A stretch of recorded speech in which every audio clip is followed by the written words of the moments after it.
Hello दोस्तों, आप सभी का स्वागत है लर्न इंडिया 97 में।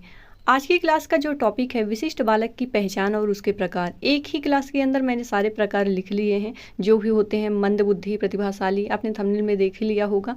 ये सारे ही बहुत ही ज़्यादा इंपॉर्टेंट है और इससे क्वेश्चन बहुत ज़्यादा आते हैं टीचिंग एग्जाम में। तो चलिए शुरू करते हैं आज की क्लास को। विशिष्ट बालक क्या होते हैं, सबसे पहले ये जान लीजिए। ऐसे बालक जो शारीरिक, मानसिक, सामाजिक, संवेगात्मक आदि दृष्टिकोण से औसत से विशिष्ट हैं और उनकी विशिष्टता है जो ऐसी हो कि उनके विकास के लिए अलग से प्रशिक्षण की आवश्यकता होती है। ऐसे बालकों को विशिष्ट बालक कहते हैं। मतलब ऐसे बालक जो सामान्य से विशिष्ट हैं। सामान्य बालक ऐसा होता है और जिसका आईक्यू लेवल होता है 90 से लेकर 110 के बीच में। लेकिन एक विशिष्ट बालक होते हैं जिनका आईक्यू लेवल या तो सामान्य से कम हो गया या तो सामान्य से ज़्यादा हो गया। तो दोनों ही विशिष्ट बालक हैं क्योंकि दोनों के लिए एक विशेष तरह की शिक्षा की आवश्यकता होती है, हमें ध्यान की आवश्यकता होती है। ऐसे समझ लीजिए, अगर आपके घर में दो बच्चे हैं, एक मंदबुद्धि है और एक प्रतिभाशाली है, एक बहुत ज़्यादा तेज तर्राट है, तो आपको वहाँ उसको भी देखने की आवश्यकता पड़ेगी कि हाँ, इसके लिए हम इसकी उचित व्यवस्थाएं करने की आवश्यकता पड़ेगी आपको। और एक मंदबुद्धि है तो उसकी भी देखभाल की आवश्यकता पड़ेगी। तो यानी जब आपको एक विशेष प्रकार की देखभाल की आवश्यकता पड़ती है तो उस बालक को विशिष्ट बालक की श्रेणी में रखा जाता है क्योंकि वो सामान्य से अलग है। विशिष्ट बालक बराबर होता है सामान्य से भिन्न। सामान्य से अलग है तो वो विशिष्ट है अपने आप में। या विशिष्ट आवश्यकता वाले बालकों को कहा जाता है विशिष्ट बालक, क्योंकि ये आया हुआ क्वेश्चन है कि विशेष आवश्यकता वाले बालकों को क्या कहा जाता है, विशिष्ट बालक कहा जाता है। विशिष्ट बालकों के प्रकार हैं बौद्धिक दृष्टिकोण से प्रतिभाशाली, मंदबुद्धि, सृजनशील। और पिछड़े बालक सृजनशील, समस्यात्मक, संवेगात्मक रूप से जो पिछड़े होते हैं उसी को समस्यात्मक बालक कहते हैं। बाल अपराधी होते हैं, अधिगम अक्षमता वाले बालक होते हैं और विकलांग बालक, ये सभी हैं विशिष्ट बालक। क्योंकि आप ध्यान दोगे तो इन सभी को आवश्यकता है एक विशेष प्रकार की शिक्षा की, इनको अलग से ध्यान की आवश्यकता है, इसलिए ये विशेष की श्रेणी में आ चुके हैं। अब सबसे पहले है प्रतिभाशाली बालक। ऐसे बालक जो अपनी श्रेष्ठ बौद्धिक क्षमता और उच्च स्तर की शैक्षणिक उपलब्धि रखते हैं। आईक्यू लेवल इनका होता है बहुत ही ज़्यादा हाई, मतलब ये 140 मैंने यहाँ पर लिखा हुआ, ये 170-60 तक जाते हैं। इनका आईक्यू लेवल इतना, बुद्धि लब्धि इतनी ज़्यादा होती है। वो बालक जो किसी विशेष क्षेत्र यानी गणित में निपुण होते हैं या तो कला, विज्ञान आदि में उच्च स्तरीय प्रतिभा रखते हैं, प्रतिभाशाली बालक की श्रेणी में आते हैं। विशेषता इनकी होती है मौलिक चिंतन, सकारात्मक आत्मविश्वास होता है इनके अंदर, सामान्य ज्ञान की श्रेष्ठता होती है, अत्यंत जिज्ञासु होते हैं, पाठ को बहुत जल्दी सीख लेते हैं। ऐसे बालक होते नहीं हैं जैसे आप टीचर बनोगे, आपने टीचिंग किया होगा तो आप देखे होंगे कि कुछ बच्चे होते हैं आपने पढ़ाया और तुरंत समझ गए, जबकि कुछ बच्चों को हमें अलग से दोबारा बताना पड़ता है या कुछ के लिए तो अलग से शिक्षण विधि, बहुत सारी एग्जाम्पल दो तब समझ में आता है। तो अलग अलग प्रजाति के अब टाइप के मतलब बालक होते हैं। उच्च स्तर की मानसिक क्षमता होती है, नेतृत्व का गुण होता है, अध्ययन में बहुत ही ज़्यादा रुचि होती है ना ऐसे बालकों को। और इनकी जो उच्च स्तरीय मतलब स्पर्धात्मक गुण होता है इनके अंदर, एक नेतृत्व के गुण होता है इनके अंदर। हैविंग हेस्ट के अनुसार प्रतिभाशाली बालकों की शिक्षा का सफल कार्यक्रम वही हो सकता है जिसका उद्देश्य हो विभिन्न योग्यताओं का विकास करना। ये अगर इनको प्रतिभाशाली बालक होते हैं वो जल्दी बोर हो जाते हैं। अगर कोई टीचर आया बस किताबें वैसे पढ़ा रहा है ना तो वो बीच में टोकने लगते हैं, मतलब उनका मन नहीं लगता, क्योंकि भाई उन्हें ज़्यादा ज्ञान चाहिए ना, ज़्यादा विस्तृत ज्ञान, विस्तृत अध्ययन चाहते हैं वो, और मौलिकता चाहते हैं, वो रटना नहीं चाहते, समझना चाहते हैं प्रतिभाशाली बालक। सृजनशील बालक जेम्स ड्रेवर के अनुसार अनिवार्य रूप से नई वस्तु का सृजन करना ही सृजनात्मकता है, क्रिएटिविटी है। तो जो भी नई चीज़ बनाते हैं, आपके आसपास ऐसे बहुत सारे आर्टिस्ट आपने देखे होंगे जो नई चीज़ों का विकास करते हैं, शोध करते रहते हैं। तो ये गुण उनसे बचपन में अगर आप देखोगे तो कुछ बच्चों के अंदर होता ही है। वैसे भी जो बच्चे होते हैं जिज्ञासु होते हैं, तोड़ फोड़ करते रहते हैं, तो उन्हें करने देना चाहिए, क्योंकि इन्हीं में से कोई एक वैज्ञानिक बनता है। ऐसे ही तो बनेंगे, तोड़ फोड़ करें, इसीलिए कहा जाता है उन्हें करने दो, क्योंकि हमें बच्चों को सृजनशील बनाना है, क्रिएटिविटी लानी है उनके अंदर। गिलफोर्ड ने सृजनात्मकता के 3 तत्व बताए हैं। समस्याओं से परे जाकर सोचने की क्षमता, ऐसे बालक होते हैं सृजनशील। ये समस्या अगर उनके सामने आ गई है तो उससे हट के उसके आगे तक ये सोच ले जाते हैं, ये मानसिक रूप से इतने तैयार होते हैं। समस्याओं की पुनर्व्याख्या कर सकते हैं ये, जैसे कोई कोई सामान इनको तोड़ फोड़ के दे दिया जाए तो ये फिर से उसकी पुनर्व्याख्या कर सकते हैं, यानी उसको दोबारा बना सकते हैं। विचारों में परिवर्तन करने की योग्यता होती है। ऐसे लोगों से आप मिले होंगे ज़रूर जीवन में, जो आपने जैसे कुछ सोच के आप गए हो, उनसे जैसे बातें करने लगे तो आपके विचारों में ही परिवर्तन आ जाता है। आप कुछ सोच के गए हो, वहाँ आपके मुंह से ही कुछ और निकलने लगा, क्योंकि वो क्रिएटिविटी है उनके अंदर।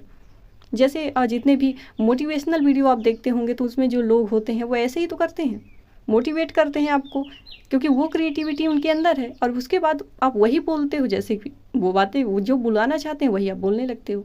तो विचारों में परिवर्तन करने की योग्यता होती है, समस्याओं से परे जाकर सोचने की क्षमता होती है, समस्याओं की पुनर्व्याख्या कर सकते हैं। सृजनात्मकता का परीक्षण प्रमुख निम्न रूप से किया जा सकता है। जैसे बच्चों में चित्र पूर्ति परीक्षण होता है। कोई आधा चित्र बना के दे दिया जाए, बोला जाए कि आधा इसका बनाओ, या रंग भरो, आधे में रंग कलर भरा रहता है और आधे में कलर करना है।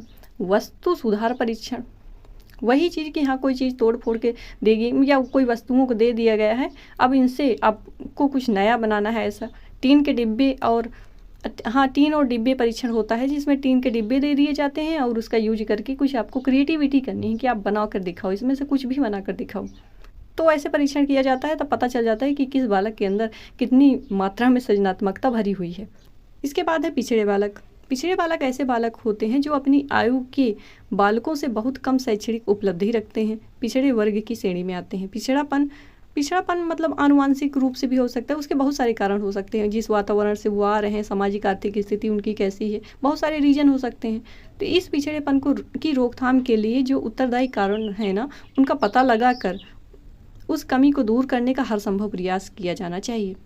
पहचान है इनकी, सीखने में धीमी गति होती है, जन्मजात योग्यता की तुलना में कम शैक्षणिक उपलब्धि होती है, अपनी और नीचे की कक्षा जो अपनी उनकी खुद की क्लास है और उससे भी नीचे की कक्षा का जो कार्य अगर उनको दिया जाए तो वो करने में असमर्थ हो जाते हैं, वो नहीं कर सकते हैं। तो आप समझ जाइए वो पिछड़े बालक की श्रेणी में आते हैं, इसमें कुछ कमी है, उसको ध्यान रखना चाहिए, उसको पता लगाना चाहिए, फिर उसको दूर करने का प्रयास करना चाहिए।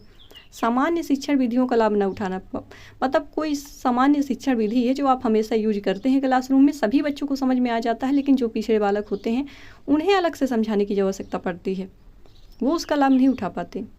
अब है समस्यात्मक बालक। समस्यात्मक बालक उस बालक को कहते हैं जिसके व्यवहार में कोई ऐसी असामान्य बात है जिससे कि समस्या उत्पन्न हो जाती है।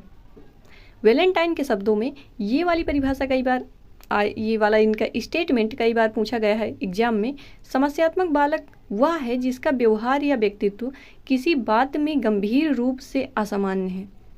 जैसे चोरी करने वाले बालक अज्ञानता के कारण चोरी करते हैं। चोरी करने वाले बालक वांछित कोई वस्तु है वो चाहते हैं कि ये हमें मिल जाए, बस प्राप्त करना है उन्हें, उनको नहीं पता कि हाँ ये दूसरी की वस्तु है तो हमें नहीं लेना चाहिए। आत्म नियंत्रण की अभाव होता है उनका, आत्म नियंत्रण मतलब कंट्रोल नहीं कर पाते वो अपने आप पर कि हाँ ये सामान देखा तो उन्हें बस चाहिए, उन्हें कंट्रोल नहीं है, आदत हो जाती है।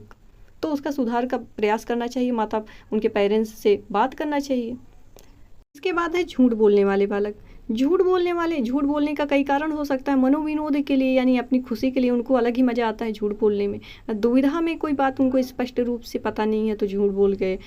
प्रतिशोध के कारण भाई बदला लेना, उन्हें झूठ बोल के ले चाहे कैसे भी लो, उन्हें पता ही नहीं है। स्वार्थ में वफादारी में तो अक्सर झूठ बोलते हैं कि एक दूसरे को बचाने के लिए मित्र को ना झूठ बोल जाते हैं, उन्हें पता रहता है सब कुछ। भय के कारण कठोर दंड से बचने के लिए झूठ बोल जाते हैं। बहुत सारे रीजन होते हैं तो उनको उन कमियों का पता लगाना चाहिए कि ये पहली बात तो झूठ बोलते कब ज़्यादा बोलते हैं, फिर उन पर नियंत्रण करना चाहिए, पता लगाना चाहिए, उनको समझाना चाहिए। और ये सारी चीज़ें हो सकती हैं जब टीचर और उनके जो माता पिता है वो आमने सामने बात करें इस पर, तभी उस पर कंट्रोल लगाया जा सकता है।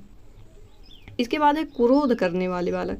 क्रोध करने वाले बालक ऐसे बालक होते हैं ना जो क्रोध आक्रमणकारी व्यवहार होता है उनका, मतलब जैसे मारना, चिल्लाना, किसी को भी जैसे जा रहे हैं किसी को मार दिया, खरोचना, कहीं वस्तुओं को इधर उधर फेंकना, गाली देना, व्यंग्य, या स्वयं के शरीर को नुकसान पहुंचाने। छोटे छोटे बच्चे होते हैं वो स्वयं को ही ऐसे बाल अपना ही खींचने लगते हैं, ऐसे बालक होते हैं क्रोध करने वाले।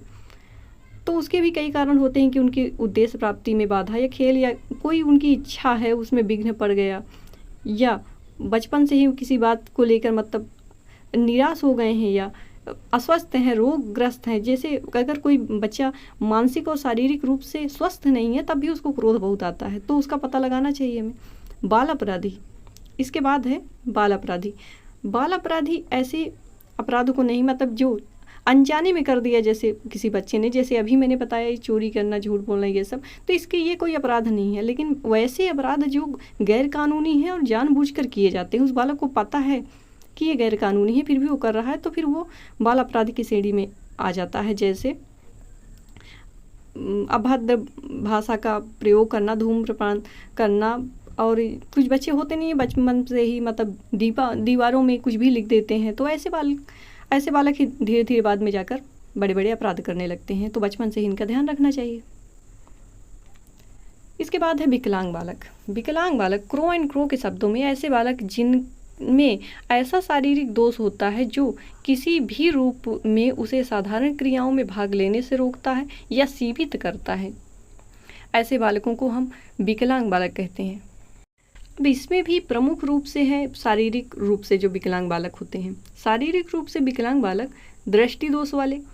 दृष्टि दोष छात्रों को भी शिक्षा समावेशी शिक्षा के अंतर्गत मतलब सामान्य बालकों के साथ ही देना चाहिए। ये भी विशिष्ट होते हैं लेकिन देना तो सामान्य बालकों के साथ ही चाहिए ना।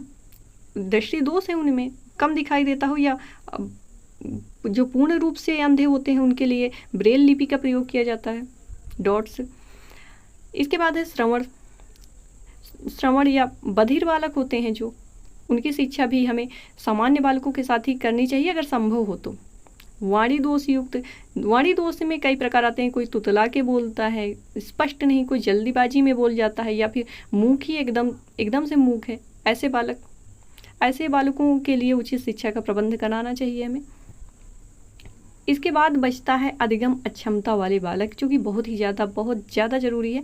वो हमारा नेक्स्ट टॉपिक होगा क्योंकि ये वीडियो बहुत ज़्यादा लंबा हो जाएगा, फिर आप देखते नहीं हो। मैं मिलती हूँ अगले वीडियो में ये डिसेबिलिटी को लेकर। तब तक के लिए जय हिंद, जय भारत।